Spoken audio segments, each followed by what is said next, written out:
The rain poured heavily over the bustling city streets, blurring the neon lights that flickered against the darkened windows of tall glass towers. In the middle of this storm, a tiny figure sat hunched on the corner of a cracked stone staircase, holding a violin almost too large for her frail body. Her small hands trembled as they clutched the worn instrument, its wood scarred with age, its strings barely holding together. The little girl, no older than 9, had eyes that carried the weight of stories far heavier than her years. People walked past, umbrellas shielding them, their footsteps hurried, their gazes carefully avoiding her as though she were invisible. But she played anyway, soft, hesitant notes that seemed to rise above the storm, fragile yet determined, reaching for a world that had never reached for her. Before I take you deeper into this powerful journey, I want to pause for just a moment.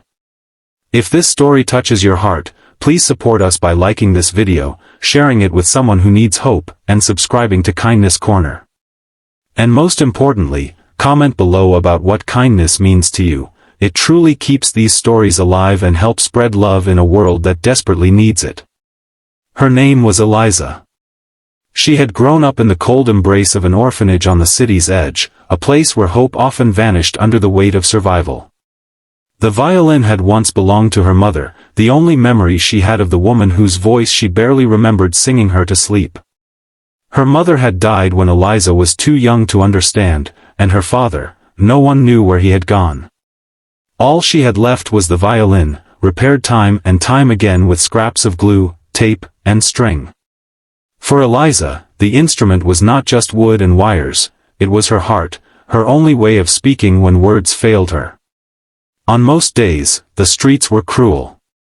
People mocked her, some tossed pennies with disdain, others shooed her away as if her very presence was an inconvenience. Yet, she never stopped.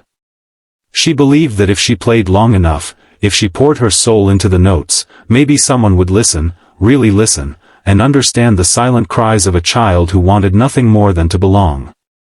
One evening, fate twisted her path toward a man named Alexander Duval. A name spoken with reverence in the business world, Alexander was a millionaire who had clawed his way from nothing into wealth, but in the process, had built walls so high around his heart that even he forgot what it felt like to care. He was a man of tailored suits and cold stares, known more for ruthless ambition than compassion. That night, he stepped out of his limousine, annoyed that the rain had delayed his dinner reservation. His eyes scanned the street, and that was when he saw her, Eliza, soaked through, clutching her violin, struggling to play against the storm. With a smirk, Alexander tossed a dismissive glance toward his driver and walked over. "Play something worthy of my time," he said with mockery in his tone, his voice slicing through the downpour. Then, almost cruelly, he added, "Play, and maybe I'll adopt you." His words, laced with arrogance, drew a small, nervous gasp from passers-by, but no one interfered. To him, it was just a careless joke. To Eliza, it was a challenge, a fragile thread of hope she couldn't ignore. She lifted her violin, and for a moment, the world fell silent. Her bow touched the strings, and what followed was not just music, but the voice of every sorrow, every lonely night, every dream she had ever dared to dream. The melody poured into the air like liquid light, weaving a spell over the street.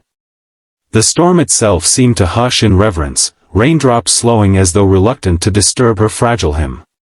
Her small frame shook, but her music soared, raw and pure, and it pierced through the armor of Alexander's soul in a way nothing else ever had. The man who had built empires, who prided himself on never being vulnerable, found his chest tightening, his throat closing as if the strings of that battered violin were tugging directly at his heart. He had not cried in decades, but that night, in the rain-soaked street, Alexander Duval stood speechless, his carefully polished world unraveling before a child who had nothing but her music. For the first time, he saw her, not as a nuisance, not as a beggar, but as a child who carried within her something that no amount of money could ever buy. Talent. Resilience. Hope. And in that moment, Alexander's cruel words haunted him. He had mocked her with the promise of adoption, never realizing that perhaps, beneath his arrogance, fate had written something far greater. What followed was a journey neither of them expected. Eliza's music began to thaw the ice around Alexander's heart. He started showing up, quietly at first, listening from a distance, then slowly drawing closer. He learned about her life, her struggles, her dreams of one day standing on a stage where people came not to ignore her, but to listen.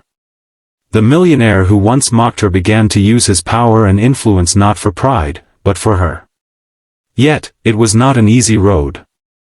Alexander had enemies, people who despised his change of heart, calling it weakness.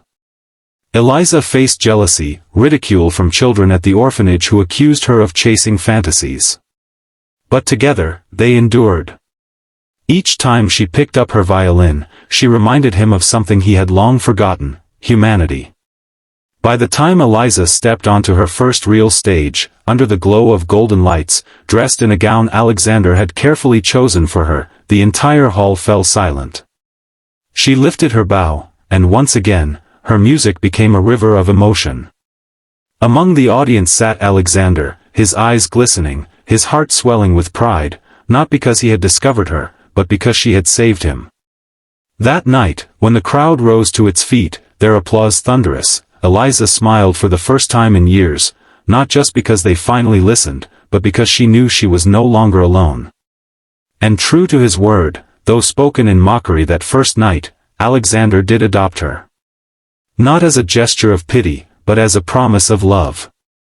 A millionaire who once mocked the little girl now called her his daughter, and together they rewrote a story of redemption, music, and the kind of love that changes everything.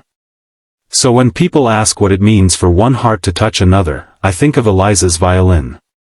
A broken instrument in the hands of a forgotten child that became the bridge between despair and hope, loneliness and family, cruelty and compassion. If this story moved you, please don't forget to like, share, and subscribe to Kindness Corner. And before you leave, I'd love to hear from you. What would you have done if you were Alexander that rainy night? Comment your thoughts below, because your words may inspire someone else who needs to believe in kindness again.